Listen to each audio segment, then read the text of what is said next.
What up, y'all? Welcome to another episode of the Independent Living Podcast. This is where we talk with some of the dopest independent artists and explore their business, their journey, and figure out how they're feeling, how they got to this point, where they want to go. But today I have a special guest. She's a 1 week notice. I've known her for a few years now, probably more than a few years now. A super dope artist, Daisha McBride, is in the building. What's going on? Hey, I'm happy to be here. Fresh from a workout. Tired, but I made it. Dope. All right, so many things to jump into. Let's just start from the beginning. When did you start making music? We'll just do a quick history because we got to get to the more exciting stuff. When did you first start making music? The rap girl. I mean, I've been rapping since I was like 10, but as far as like recording, well, actually, I was recording in high school, so probably like 15, 16, but I feel like it didn't really get good until maybe like 21. And then it was like, okay, because that's when I was like, okay, can I do this for a job for real? Okay, so your definition of get good is you had enough traction to actually either you had traction or in your mind it's oh, I might be able to really do this. Was it because of the feedback you were getting, because you just felt that good, you were seeing money? What was it? I mean, I wasn't seeing any money, but it was like, just like, I don't know, I just had a feeling like if I knew kind of like the metric. I was like, okay, I can rap as good as this person. I can put a song together as good as this person. So there's no reason why I shouldn't be able to be as successful as this person. So it was kind of just. But a lot of people think that. There's a lot of people that think that right now, but a third party will say, well, actually, it's not as good as who you're comparing yourself to. Did you get any outside validation, or you just knew internally? I mean, my friends was basically like, nah, I didn't really get a whole lot of people being like, I don't think you should do this. Cause I just didn't want to be, cause I feel like everybody has that friend who's like been rapping all their life and they just like never made it. I never wanted to be that friend. So I would always like play stuff for people and like, what you think, like be honest, it's not gonna hurt my feelings. And every time it would be like, you could maybe be better at this or this could sound a little better, but like, nah, there's something here. So it was a little bit of both. Did you have other people around you that were pursuing music or that had experience in music, or were you just kind of dolo and these were just like friends from the neighborhood?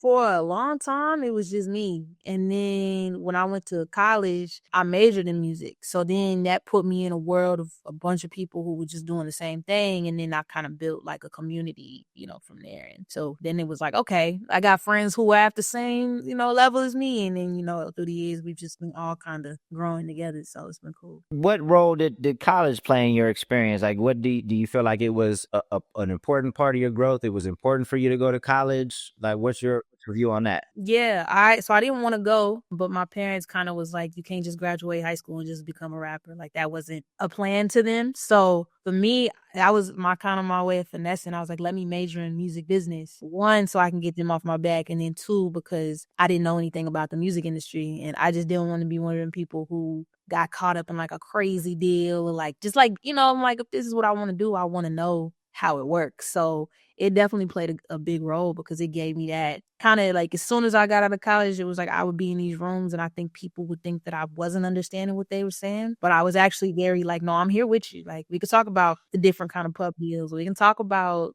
this. Like I was very knowledgeable, and I realized for a lot of my friends who didn't have that knowledge, even like in recent years, I'm like, bro, you don't know what this is. You don't know what that. It's crazy how many people actually don't know. Yeah. I mean, ultimately, that's why I have this podcast. We have the Music Entrepreneur Club. Ultimately, I feel like a big part of the reason why the label doesn't exist anymore, the label I used to run, is because of a lack of education. I just think it is so important. So obviously, you feel the same way. Do you feel like what I try to tell artists, once you get educated, you should feel like confident in how you move in and having certain conversations? Is that how you feel with now that you're equipped with the education navigating the industry? Yeah. I definitely feel more equipped having certain conversations, and because I know how things can look, and I feel like as artists, people offer, especially like labels nowadays, they'll talk about numbers or okay, and artists, they'll hear this number, but then it's like, okay, do I have to recoup that? Some people don't even know what recoupment is like, what is it? Like, what are all the stipulations? So for me, I just feel like it taught me how to ask the right questions, because as we both know, people are weird and they will try to they will try to get over on you if you let them. So Yes, that Man, lots of weird energy in this industry, and I think a lot of it stems from. I mean, there's different reasons why I think the entertainment industry breeds or attracts more people with weird energy, but the lack of education is definitely one of, because people kind of smell that if you don't know what you're talking about. They're like, oh, okay, I can probably get this out of this person. So when you became a full-time artist, what did that mean to you? Like what was happening that you were like, oh, I can be a full-time artist now. I don't need a job.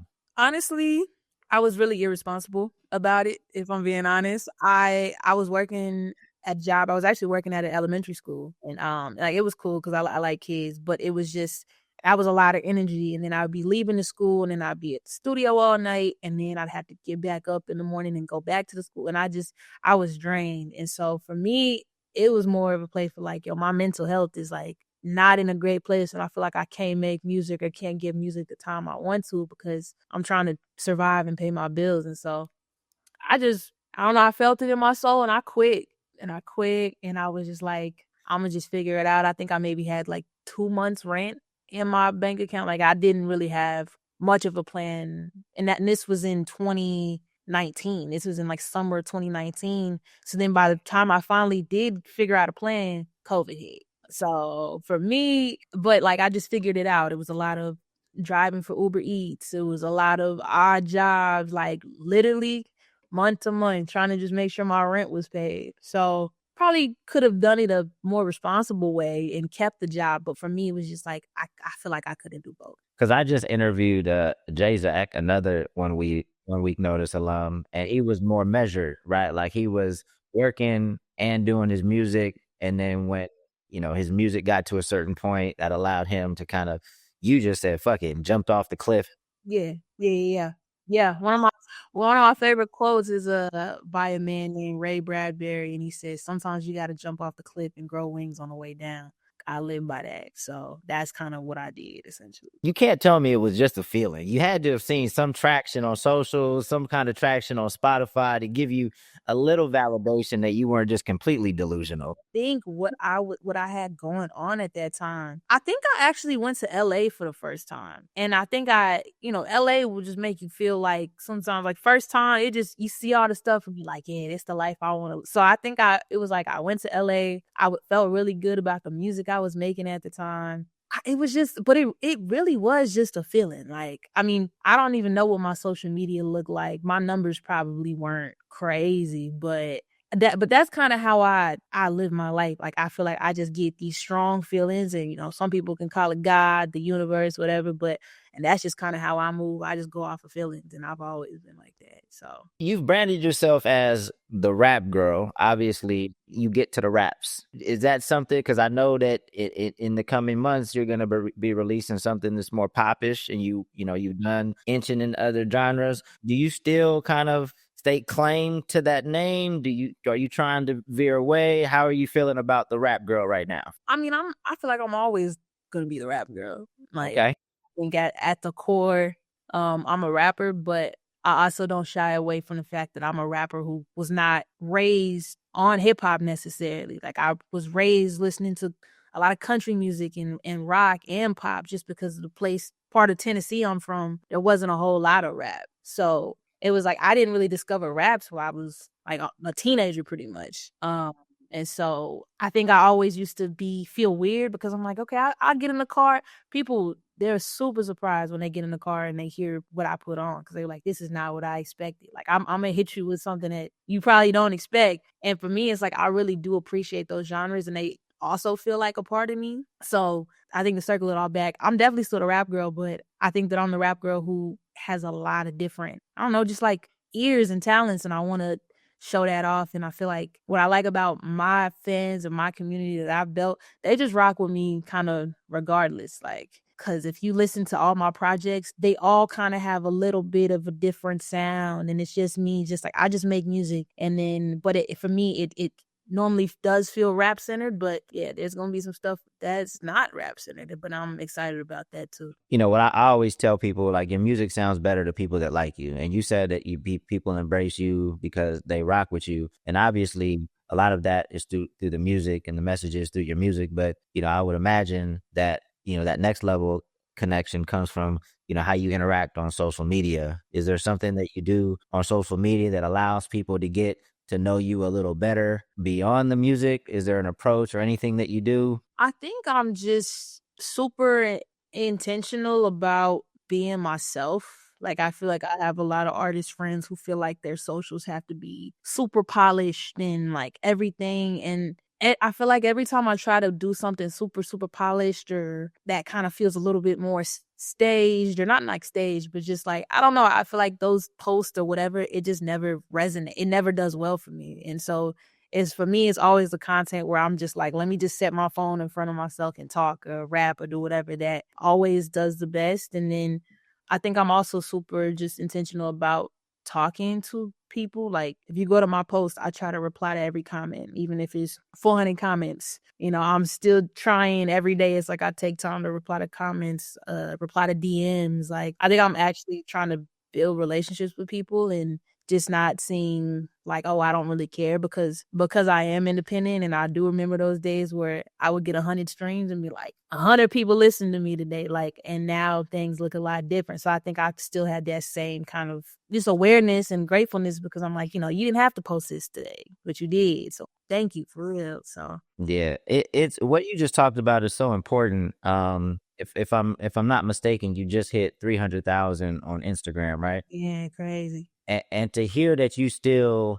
prioritize that, you still getting back to people, via DM or in the comments. I never like to, just look at people as money, but if we do look at it this way, it's like anytime you get a chance to build a closer to connection with someone, you turn a fan into a super fan, and that person now at the fan level, they were probably just listening to your music on Spotify, maybe throwing your music in a couple of playlists. But when you create them into a super fan, now they're buying some merch and going to your show every year. So now, they were before, as just a fan, you were probably earning cents from them streaming your music. Now they're a super fan and they're going to your show and buying merch, and now there's like $100 a year from that simple interaction. Not to say you're doing it just for that, but if you want to think dollars and cents, like that's how You important have it is. to. You kind of have, especially, me being independent, I definitely do have to think like that. But, that's not necessarily the root, but it is like, it's nice too. So,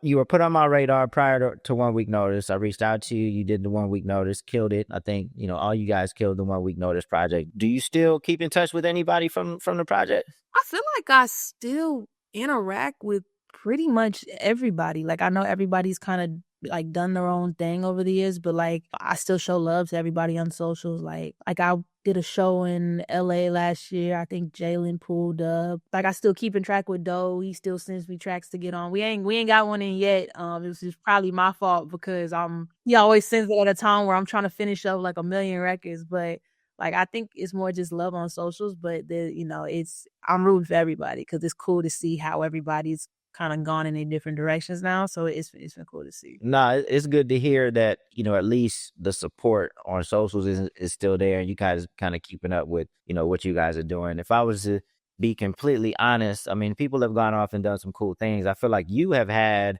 kind of the most notable wins since, right? I think right, and this is not a comparison. It was just from what I'm following and seeing on Instagram, because I know not long after you were part of a documentary. Can you talk about that? Yeah, man. Shout out to Idle. Yeah, we kind of built that relationship doing 1 week notice. And, when we were there doing 1 week notice, she just was asking me, what else do you see for yourself after this? And we just kind of started talking, and she was like, let's just keep in touch. I think it was like 6 months later, after 1 week notice, she called and was like, yo, I have a potential opportunity. We got Queen Latifah on the line. Like, let's talk. So, it came together fairly quick. But yeah, Queen Latifah does a program every year called the Queen Collective, where she highlights Black women in the space, and like just trying to give them a platform, and basically they can do a documentary about whatever they want to do, and they provide distribution, and it plays everywhere. And so It'll decided to do one about me and what I do in Nashville, and how I'm doing hip hop in a city that is not known for hip hop at all, and has a lot of country roots and a lot of other roots that are like low key racist and all just a bunch of other stuff. And so or high key. Yeah, high key. But it was a really cool opportunity. It opened a lot of doors. Like, the whole team from the Queen Collective, they really took care of us. And like, I got to go perform at the BET Awards pre-show, got to do the red carpet. Like they gave us full VIP treatment. And it was just kind of one of those things where like if you ever need anything, like just hit us. And sometimes, Queen will like show love on social media posts, which is cool. So yeah, it turned into a really cool moment. I mean, for people that have followed me for any amount of times, you've heard my phrase, build on small wins. And you know what I'm saying? It's important that you get wins and you learn how to build on that one to get to the next one. And I feel like you've done an amazing job doing that. And I think opportunities, you're super talented, but outside of that, you're professional. You kind of know how to move. Both you and Alicia, your manager, you guys move, communicate. Even when Delisha was at 1 week notice, she was asking me like how she could help. She was super cool. So we've developed a relationship. And I tell people like, as soon as I come across an opportunity, I'm looking for dope artists, but I'm primarily looking for the artist that I know is going to deliver and not be a headache. Right. Yeah, talent, but then the next, I might take a slightly less talented artist, but it's super easy to work with than like somebody that's more talented and might be a risk. Luckily, you're both. You know what I'm saying? You got the talent and you got the team and the professionalism, and that's why I continue to rock with you. From the outside looking in, I don't know if we're following the path in order, but Birds was a win. It was a huge win. A song called Birds that's sitting at how many streams right about now? How many streams does it have? So like 2 million on the original and probably another couple million on the remix. But it was a big. So it's not crazy, but It's not crazy, but it had a lot of crazy moments that we were able to really build off of. Talk about how what Birds is, how it came to be, and what were some of those crazy moments, because it's important, again, building on small wins. How do you take this moment, create another one? Yeah, so Birds was this was fresh off of the Queen Latifah documentary. I was like, I feel like I got, some extra eyes on me now. I feel like I need to drop. And so I kind of went in the vault, and there was 2 songs that I had it probably for like a year at least. And I was like, I want to release these. I don't really know what to do with them. So I just was like, I'm just going to do a little 2-piece EP, just drop, just to have, I'm like, I'm getting all these new eyes right now. I just want to give people something. So I dropped Birds, and I dropped a song called Need Me Anymore. And Birds was just like a breakup song that, to be honest, I thought Birds was pretty mid. I was like, this is like, for me, when I like was going through the songs on my catalog, Birds was not the one that I was like, yeah, this gonna get us out the hood. Like that wasn't the one for me. And so when I dropped it, I was like, we'll see. But when I noticed, it was like every time I post, it would get, I'd post once and be like, okay, I got 5,000 views, and I post again, I get 10,000 views, and I post again, and it's like, okay, this one got 30. And so I'm like noticing when I'm posting this certain part of the second verse of the song, it's really going up. So I was like, I'm just gonna drive that into the ground. And I think after posting it for like a month and a half straight, the first video hit like 1 million on TikTok. I was squatting in the forest. It was like wearing these overalls. Same video though. You were posting the same video. Like It was no, it wasn't the same video. It was just the same part. Oh, same part. There you go. Same part of the song, yeah. Same part of the song. And so like one and hit 1 million, and I was like, okay, this is a first for me. And then in May, I dropped the song in February. In May was when like the big video happened. I was sitting down in front of the tree, and that one got like 3 million in like a month, which was the biggest I'd ever gotten in. But from there, it was like social media took it. So it was it got a lot of love from just hella celebrities, and SZA showed love, and SZA was like, I'm in Germany right now, and I just heard this song, and I was wondering who it was, and it's you. Like, this is dope. And that was a cool moment for me, just because at the time Snooze was #1. So it's like, this is the #1 artist in the world right now, and she's telling me I'm dope. So SZA was like probably like the biggest we had, but there was so many different artists, and I think I went from like, I was sitting at what was I at? Because I remember I was frustrated because I was sitting at the same amount of followers for like a year and a half. And then finally, when that video took off, I gained like 100K. And I was like, thank God, because I was really getting mad. It's like they would go down, they would go up. I think I don't remember what I had. It was like 30, 40K or something like that. And then it finally took off. And by the end of the summer, I was at like 100K. Why is this such a common theme on my podcast where the song that moved the needle for folks, they're always like, I wasn't even going to release it. I thought it was just okay. Everybody says that when I talk to them about their biggest song. I don't know. I really don't know. Like it all the songs that have took off for me, I'm always just like, why? Like even the most. You still can't reverse engineer something and kind of give your music an extra push?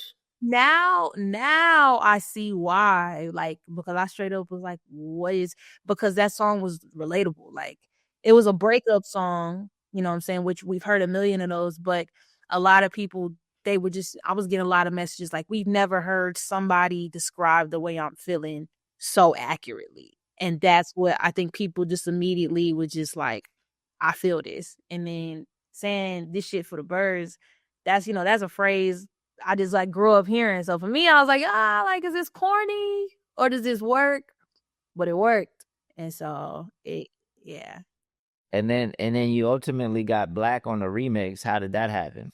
a lot of pieces falling in the right place at the right time. I have been asking fans like, who do y'all want on the remix? You know, in the top 3, they were saying Black, they were saying SZA, and they were saying Kehlani. And I was like, I don't know if I have connections to any of these people, but let's see. And I have a mutual friend who was a pretty well-known producer. I ran into him at the airport. We're catching up. And he's like, yeah, I see you got a song going crazy. You know what you gonna do? Like, you gotta do a remix. And I'm like, well, the people who I want, they're all A-listers and I don't know. And right then and there, he picked up the phone and made a call and was like, I'm gonna put you in a group message. We're gonna connect this. And then it was like, it was like the day before, I had just cold sent him a DM like, yo, I don't even know if you're gonna see this, but I got this song, it's going crazy. And thousands of people are saying they want you on this remix. And so I think it was me kind of shooting my shot at him, but then also the industry kind of just the connections. He was able to call his people and be like, no, she's dope, da da da. And he was, and like Black was super, super nice about it. And he was like, he got the verse back within maybe like a week or 2. And I remember he I guess had gotten like his, I don't know if it was like his wisdom teeth, but he had gotten like some type of like oral surgery or something done. So like he could like barely talk, but he still like went in there and was like, no, but I'm gonna like do this verse for you. And him and his team and everybody at LVRN, they were super, super cool and supportive and just like helped get us everything we needed for the record. And it turned out, yeah, I was not expecting that at all. So it was definitely a bucket list thing for me because I was like, damn, this is one of my favorite artists. Now he's like on my song and telling me how dope I am. And I'm just, yeah, it's. That's dope how the universe is aligned sometimes. You know, if you have, you know, again, the right momentum with the right energy, the right contact. You didn't say his name, so I'm assuming we're going to keep the homie nameless.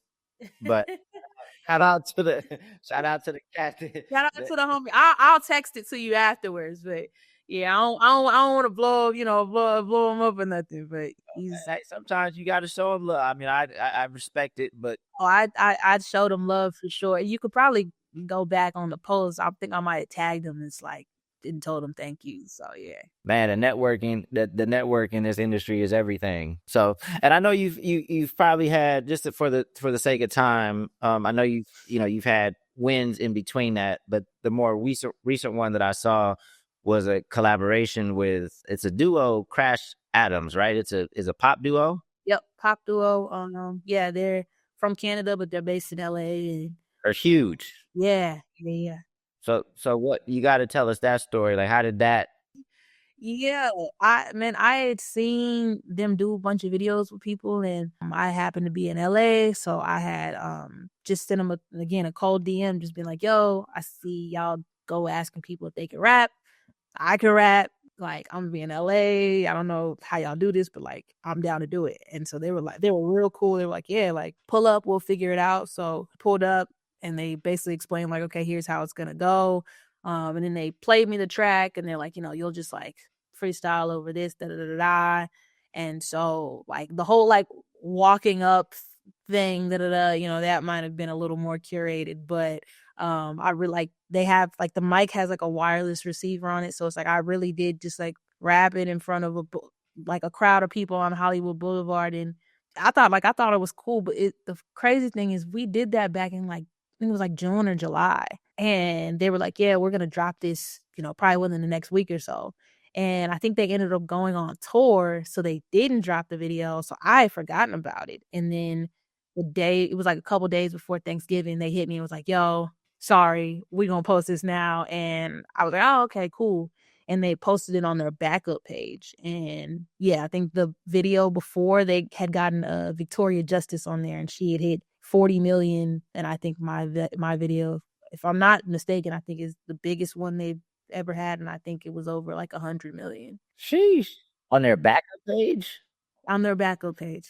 So did they ever put? Is that the play that they run? They like test things on the backup page and put it. And that's what like they were laughing because they were like, we've never had a video go crazy on our backup page. Like they kind of, I think the way they were doing it was they posted on their backup page to see how it does. If it does well, then they posted on their main page. But it ended up creating a bigger following on their backup page now than what's on their main page. So it was, yeah, I was at maybe 100K on TikTok. Now I'm at almost 500,000 on TikTok. And then with IG, I was at about 100K and I just hit 300K last week. So it was unexpected, but it worked. And shout out to those guys. They worked so quick. Like as soon as they saw the numbers, they're like, oh, we're gonna release this version. So literally the day of Thanksgiving, shout out to my lawyer too, literally got the paperwork done and then boom, the song was out like the next week. So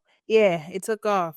So that again, I think it's just a recurring theme of like, networking. You shot your shot. It was a cold DM. But you're not too prideful to send cold DMs. You're not worried about like, what if they say no or what if they don't respond? You're not worried about it's the worst that can happen. Then they just don't respond. Exactly. And you've always been that way, or did you have to get over it?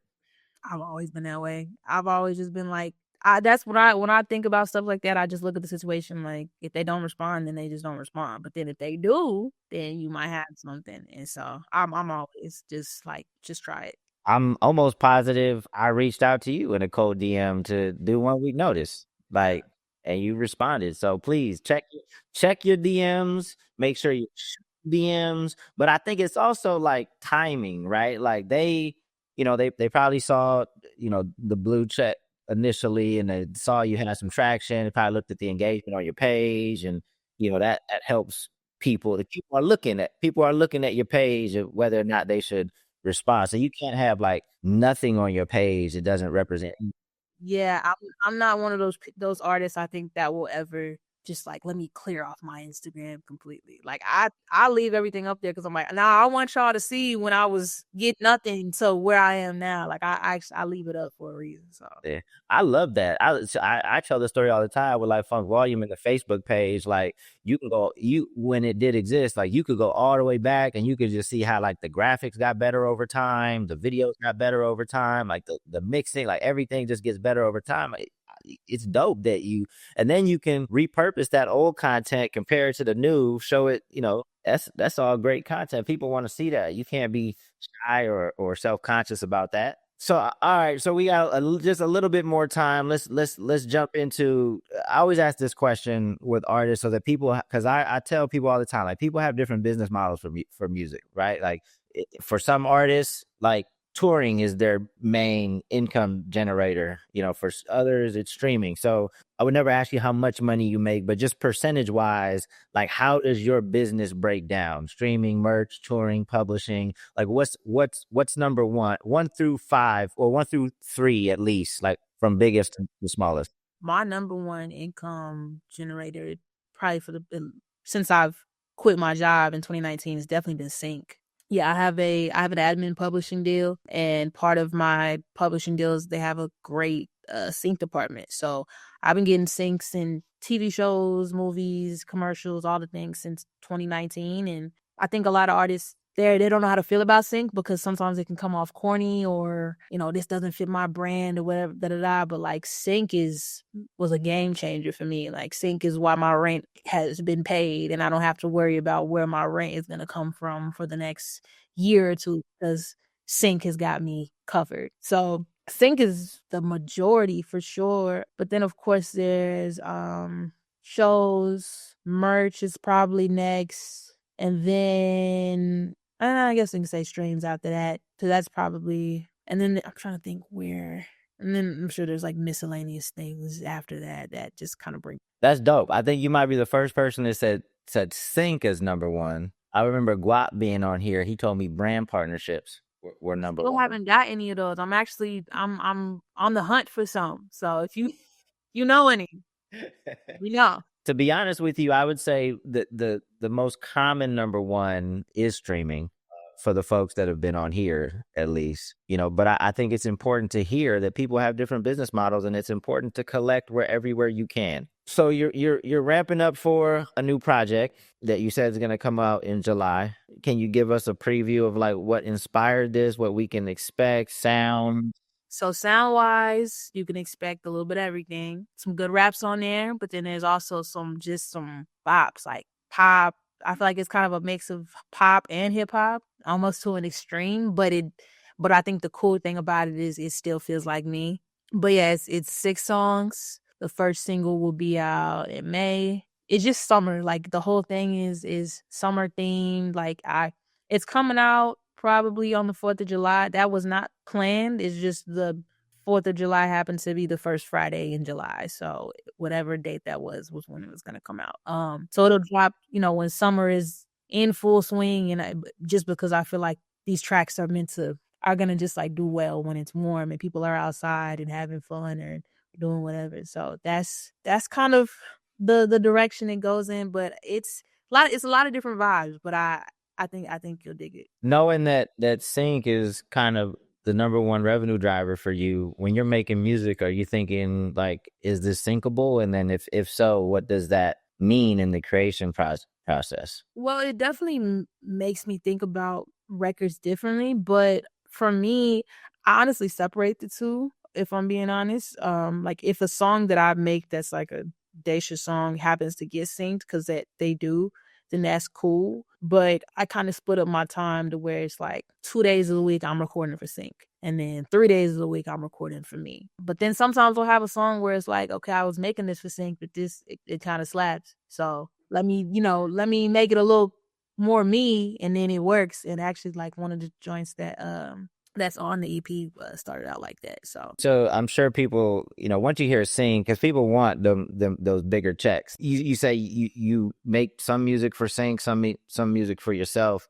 Are you responding to briefs that your company sends you, or you just it's both. are in season or something? Like how are you doing it? Yeah, I mean it's both. I've been in sync long enough now to know what they're looking for. Like, and you can ask anybody who's in the sync world. There's a very specific way to create for brands or for TV shows or like there's a very specific way. So I've kind of learned what that is and what they're looking for. But then sometimes I will get in a session and there's a brief, and there's a brief with a reference, and they're like, we want one like this, or we want one like that. And so I'm like, okay, cool. So it's a little bit of both, but like honestly, you could just turn on a TV and just, if you just like watch for an hour and listen to all the music they put behind commercials, you're like, oh, okay, this is the kind of stuff they like. Like it's pretty easy to figure out if you're musically inclined, I guess. I think this is where, ultimately, I still believe that talent matters, especially if you want to be around for a long time. But I think talent really comes in if you're, in the sync game, because you got to be able to mold and once they give you the brief and with these suggestions, you got to be able to make different types of songs, relatively quickly. There's a quick turnaround normally. You don't get weeks. They'll be like, we need this in a day or maybe 2 days. So I can't let you get off without talking about you and Delisha's relationship, and we gotta shout her out in some kind of way. Obviously, your manager, I referenced her a little earlier in this interview. But how did you guys meet, and what does she mean to you and your business? Yeah, we met in 2018. She was putting on a Christmas charity show in Nashville, and she just booked me for it. And I, pulled up, did the show. I didn't have a manager or anything. But I really, really enjoyed working with her doing that show. That was the first time I worked with a Black woman in that capacity. That was the first time I saw a Black woman like, oh, like she's in charge. She's running things like, and it, as another Black woman, that was really cool to see. And so after the show, it was just, I don't know. I was like, damn, I really like her. Like, I feel like we would work well together. And I was to the point to where, and I was getting ready to quit my job. So I was like, I know I'm going to need some help. So I don't know. And so I just straight up asked her like, yo, I don't know if you've ever managed anybody. What do you think? Da, da, da. And she actually told me no. And I was like, but it's cool. It's cool. Cause then a month later, she circled back and was like, actually, I've thought about this for a minute. And she says it's because she just kind of wanted to think on it, and she wanted to watch kind of how I move individually. And she was like, I noticed you were consistent. I went and I checked out the music, and like, I was like, okay, there's something there. So I think she just needed some time to make a decision. Because then she came back and was like, actually, let's sit down and talk about it. And, we've been rocking ever since. It's a big decision. I mean, man, you got to take time with it on both sides. Artists, you should take time before you really give that title to someone. And then on the flip side, the manager should really take the time and see if it's somebody that has the character that you want in somebody that you want to partner with, the music, the talent, the drive, the effort. You know what I mean? Like it's a lot. It's a lot because you guys obviously spend a lot of time working together. So this year, December comes around. What needs to happen this year for you to say, this year we did our thing? This was a solid year. I think for me, I'm always just trying to grow. So for me, there's not really a certain metric. I just don't want to feel like I'm stagnant. So for me, like this year, after the EP, spoiler alert, I'm trying to go on tour. So now we're working together right now, trying to put on my very first like independent tour. And that's something I've never done before. And so I think that's just like a goal that I want to do this year. Of course, I want to bring in more syncs, just like more opportunities. I think anytime I'm able to just continue to have more of those, moments and small wins, that's kind of how I look at it. I'm like, okay, look, my bills are paid. Cause for me, that was that's the goal for me. The dream for me is just like, I just want to tour. I want to make good music, and I want to be able to pay my bills and not have to go back to where I'm figuring out like, damn, how am I going to pay my rent? So for me, it's like anything else that happens is just extra. I'm cool with that. But for me, I just want to continue to grow and be stable. And I'm cool with that. Thank you for hopping on here and sharing your experience, sharing your gems. How can people find you on Instagram and TikTok? What's your handle? Yeah, you can follow me at all socials. It's just at @the_rap girl on music. On music sites, just Spotify, anywhere. You can just type in Daisha McBride, DaishaMcBride, and you'll find all my music there. There it is. Should I do another 1 week notice? I'm still going back and forth. I feel like I'm like, let me come in and be a consultant. Like I don't. No, not. I said, should I just do it in general? I'm not going. It'll be a new crop of art. No. But like, I feel like you should. But I'm saying, like, I feel like we need to meet, and I'm like, okay, you should. I feel like I want to give you tips on how to make it better, or like things that like, okay, maybe you should try this. That's what I mean. Like, it's like a consultant. Not, I don't want to like come. Yeah. Nah, there should be. If I do it, there should be like, at least I would definitely reach back out to you to have some level of involvement. But we'll see. You should. I feel like it has the potential, but just, make sure you choose the right artist. Oh man, that's crucial. That's the most important piece, because if you don't, it's all it takes is one to kind of spoil the whole thing. It's like Jenga. Just for that one piece, the whole shit fall down. But anyway, this has been another episode of Independent Living. Really enjoyed this conversation. As always, keep me posted. Let me know when you come into LA. Yeah, until next time, y'all. See y'all. Peace.